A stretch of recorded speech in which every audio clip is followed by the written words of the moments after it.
Salut lume, bine v-am la o mică prezentare a acestui canal, se numește Gaming. Tocmai ce mi l-am deschis și vreau să vă spun că sunt bucuros să mă aflu și eu printre YouTube România și să vă descriu puțin cum va fi toată treaba. Vor începe o grămadă de serii, adică Minecraft, LOL, Smite, Watch Dogs l-a făcut prea multă lume, deci nu cred că mai are rost să-l fac. Counter-Strike, adică CSGO, Assassin's Creed, FIFA, ce mai? Happy Wheels și tot felul. Nu voi fi singur, adică voi mai filma și cu altcineva, cu Flavius, adică Flavius Gaming, Adi, adică Gaming HD, Speedy și mulți alții.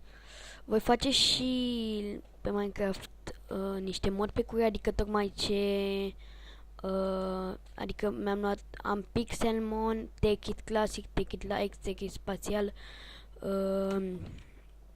Attack of the B-Team, așa,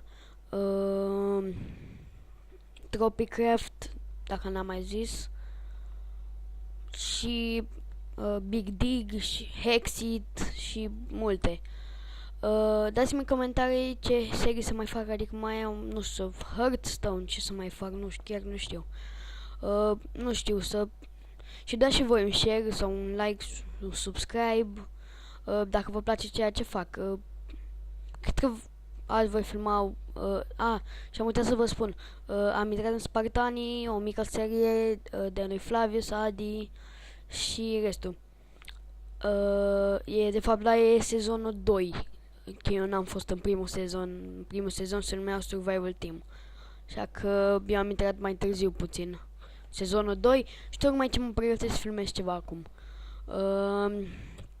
Cam atât a fost, nu uitați, dacă vă place ceea ce fac, like, share, subscribe și ne vedem data viitoare. Bye!